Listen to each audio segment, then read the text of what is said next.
Hello, people. All you movie lovers out there. It's, what time is it? It's 10 after 3, Friday.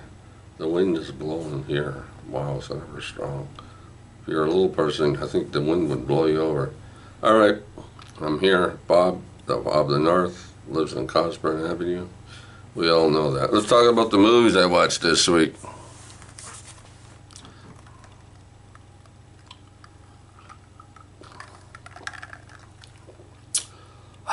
It's good for you. It's good for you. Helps with the blood. Where was I? Okay, let's turn the page. Get this right.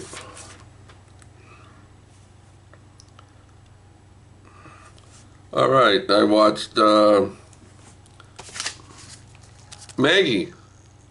Yeah, Arnold Schwarzenegger and Abigail Breslin. Of course, it takes place in the future, a little bit in the future. The plague, right? Killing everybody, of course, mostly everybody. And his daughter, Arnie's daughter, character, Abigail, gets it. She has the disease, and as time goes by, she gets worse.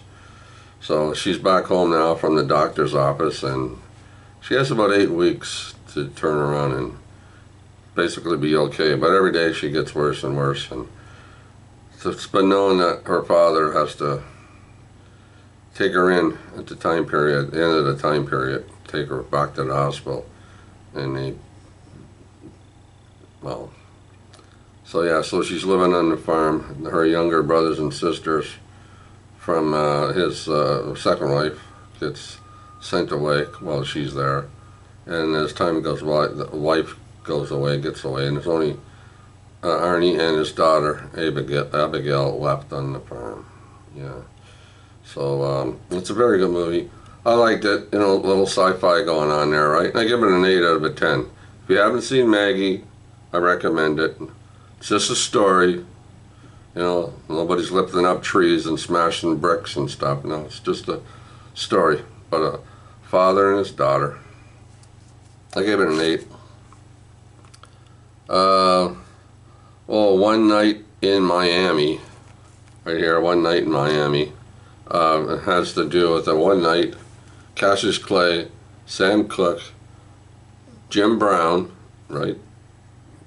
Jim Brown and Malcolm X all get together in a hotel or a motel, and they talk, have a conversation with each other and stuff like that, mainly. But I really can't tell you what it's all about, but that's the main idea, right? That they're all together and they're chatting about things, and Malcolm X wants Sam Cooke and Cassius Clay and to join up with him. But some of them are saying no, and some of them say yeah, and some say I might, and all that. That's the kind of story it is. I liked it. I thought it was all right. I gave it an 8.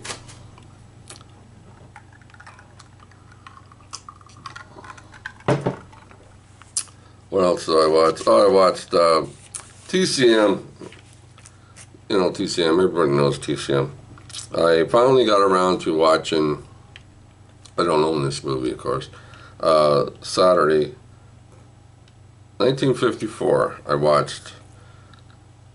I'm mumbling here, I'm jumbling, I'm not saying things correctly. Seven Brides for Seven Brothers, right, from 1954. It's a musical, right?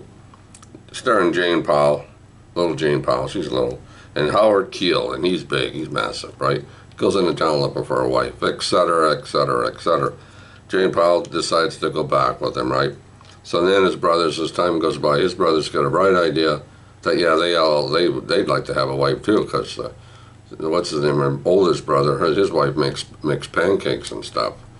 Anyway, they get a bright idea, and they're going to go into town and they're going to kidnap. Is that right? Is the right word? Kidnap all these girls, right? So the main idea is that they're going to go and kidnap all these females and take them back to their place. Well, the movie's not bad, but the concept, the idea, and the thoughts behind all this, I just didn't agree with it. I'm not crazy over this movie, so I give it a 5. The dancing was nice, but singing was nice. etc. But yeah, I give it a 5. I wouldn't be in any hurry at all to watch this movie again. It just doesn't jive with me. Doesn't jive with Bob. So yeah, Seven Brides for Seven Brothers gets a 5. And I have no intentions of watching it again. I'd rather watch One Night in Miami again. All right, what else? Oh, I watched TCM again. A movie from 1941 called Lady Be Good. Robert Young, Eleanor Powell, and Southern. Robert Young's playing the piano. He's a songwriter. Plays music, right? And the beginning of the story. And Jane Powell's there as his, secretary or whatever she's doing. But they get together. She has words to the song, so she tells them the words, sings the words, and next thing you know, they got a song. Later on, they get married, right? And then later on, they get divorced, and later on, they get married again. So it's what do you call it? A fluff movie. It has its moments. But it's not that good, right? I gave it a 6. It was all right, but another movie it was on. I noticed, no, I'm not going to watch that again either. I don't own it. I watched it on TCM, so it's all right, but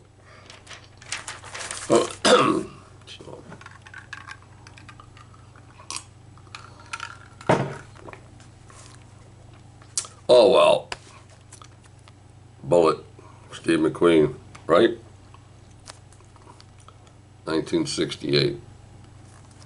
Steve McQueen was pretty well at the top of the well then, at the theater. He was doing quite well. And we all know this one. And we all know the scenes where the car chase. Everybody remembers the car chase. Right? And even Robert Vaugh's in this. And he kind of looks like the man from Uncle. Well, I'll take that with a grain of salt, but he's in it. He has a good part. So Steve McQueen, yeah, Bullitt.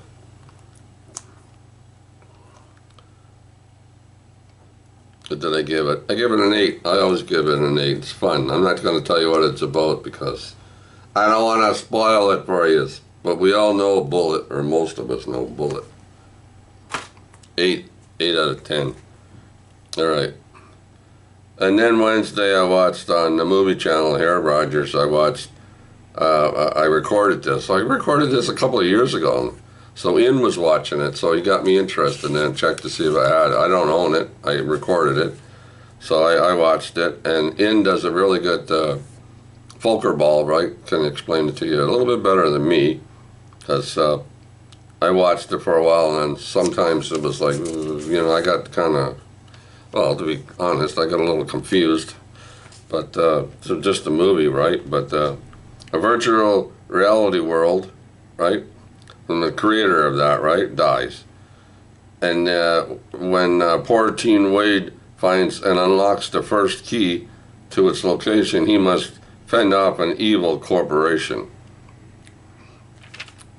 But there's all kinds of Easter eggs in there, right? And the best part about this, I like the Iron Giant. When I saw the Iron Giant, that part with the Iron Giant in it, I thought that was good. I liked that one, right? So anyway, I gave it an 8. I gave it an 8.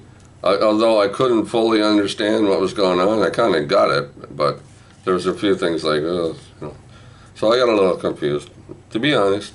But I gave it an 8. So, and then I watched Harry Brown. Yeah, Harry Brown, an old guy. His wife's in the hospital. He goes and visits his poor wife. She's laying there stupefied, or what does he call that? She's not doing well. So he goes and visits her and stuff, and he has a buddy, an old guy too, an old fart. They play chess and drink in the pub and stuff like that. And then in the neighborhood, he lives in this, what did they call it, in the projects, right? If you want to call them that, right? So, and then in the projects, there's these punks, teenagers, young people, whatever, drugs and stuff like that, right? And they're always terrorizing everybody in the neighborhood. They terrorize Harry's buddy, right? And one night his buddy wasn't going to take it anymore. He took a bayonet to them in underneath the street, right? You can cross from one side of the road underneath the tunnel, and get to the other side. Well, he's down there, and they killed him, right? So they killed him.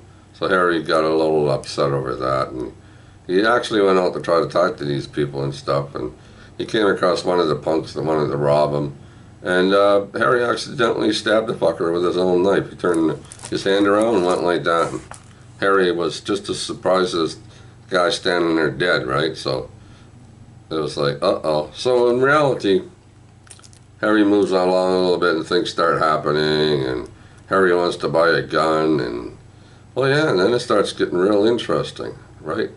And the thing is, there's a lot of movies like this based on the fact that, you know, sometimes you just don't know who you're fucking with, right? You don't realize who you're fucking with. And this is one of those movies, and this gets an 8. Michael Caine. And Emily Mortimer, she's the police lady. So, that's really good. If you haven't seen Harvey Brown, get off your ass, get a copy, and watch it. And that's from Bob for recommendations. And then I watched Twisted. Yeah, from 2004. Ashley Judd and Samuel L. Jackson. She's a police lady. She gets to be a detective, right? Right? And the charge of the detectives is Samuel L. Jackson, right? So they find the stories going along. People end up dead in the water, right? Floating around in the water, right? And first couple of times, she kind of notices the fact that she knows these guys. She actually had sex with them, you know, pounded their bodies, you know, when you're doing the bang, bang, bang. Well, she goes, oh, you know, wait a minute. So a third guy shows up, he's dead. Fourth guy shows up, he's dead. Now everybody knows that she's been sleeping with these 4 guys. And then they start wondering, you know what the wondering part was, right? Did she kill them? Did she kill all these 4 guys? Because she started noticing, as time goes by, she passes out. Passes out for freaking hours at a time, right? All night. Right? Goes home, has a drink of wine, sits there. Next thing you know, she's passing out. Doesn't remember shit. And now she's starting to think to herself, did I kill those 4 guys? Well, did she? Nah. Then you gotta watch the movie, right? Then you gotta watch the movie, because Bob ain't giving away any of the answers. Twisted. Yeah, I try not to do that, right?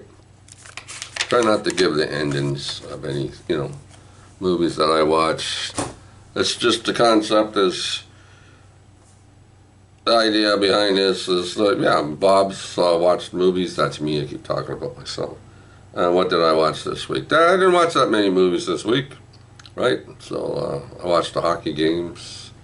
So that takes time out of movies. We all know that, right? And doing other things and going shopping and, you know, getting food to put in my kitchen cupboards. So yeah. So it's not always movies all the time. So and then today I watched the second part of Falcon, right? And the Winter Soldier about Kelly and Dave's. The second part I'm watching that. So that's good so far. I like it. And for the last week I watched WandaVision. I thought that was okay too. I like that. So yeah. So I'll say keep watching those movies and stay safe and behave yourself and have a good day. Have a good weekend. Have a good week. Until next Friday, you're back here with Bob watching movies. Later.